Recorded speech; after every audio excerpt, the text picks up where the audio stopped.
এটা কোরআনের আয়াত। এটা তুমি বলতে পারবে না হাদিস জয়ীফ, হাদিস জাল। এটা আহলে হাদিসের, এটা ওয়াহাবির, এটা লামা সাহেবের, এটা হানাফির, এটা শাফির, এটা বলার সুযোগ নাই। এটা কোরআনের। এটা কিসের? এটা কিসের? তিনি বলছেন গুনাহ থেকে ফিরে এসে তওবা করে ভালো কাজ করলে সমস্ত গুনাহ নেকিতে পরিবর্তন হবে।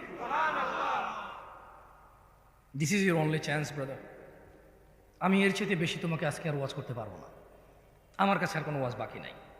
আমার এখানে লেখা আরও আছে প্রায় 2 পৃষ্ঠা, বলা যেত, কিন্তু আমি সমীচীন মনে করছি, আমি বিচক্ষণতা ভাবছি যে আমার মনে হচ্ছে এই জায়গায় আমার স্টপ করা উচিত এখন। কেন? আমি আমার ভাইদের বলে দিছি, তোমার জীবনের গুনাহ যেটাই হোক না কেন, নেশা সংক্রান্ত, জানা সংক্রান্ত, নামাজ সংক্রান্ত, গান বাজনা অশ্লীলতা সংক্রান্ত, তুমি যদি আজকে থামো, যদি দৃঢ় পরিকল্পনা করো যে না যা হয়েছে হয়েছে খালাস, যদি আমি মারা যাই তাহলে আমার সর্বনাশ হয়ে যাবে, যদি আমি মারা যাই আমার সর্বনাশ হয়ে যাবে, আমি বরং থামি, মাপ চাই, কিছু ভালো কাজ করি, আর বলবো ইয়া আল্লাহ আমি থামছি তোমার ভয়, আমার চাইতে তুমি ভালো জানো, সো আমি তোমার প্রতি ঈমান আনছি, এবার আমার গুনাহকে নেকিতে পরিবর্তন করো ইয়া আল্লাহ।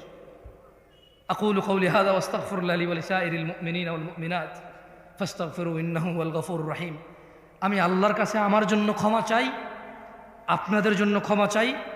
আল্লাহ তাআলা আমাকে এবং আপনাদের সবাইকে ক্ষমা করে দিন। আমার ত্রুটি তিনি মার্জনা করে দিন, আমার ত্রুটি তিনি ক্ষমা করে দিন।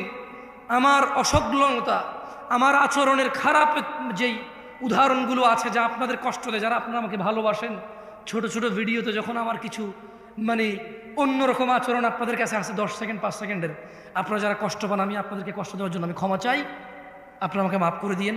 আমি সবাইকে অনুরোধ করব, ফজিলতুল শেখ ডক্টর মুজাফফর বিন মুহসিন হাফিজাহুল্লাহর মূল্যবান বক্তব্য পেশ করার জন্য ওনাকে অনুরোধ করব।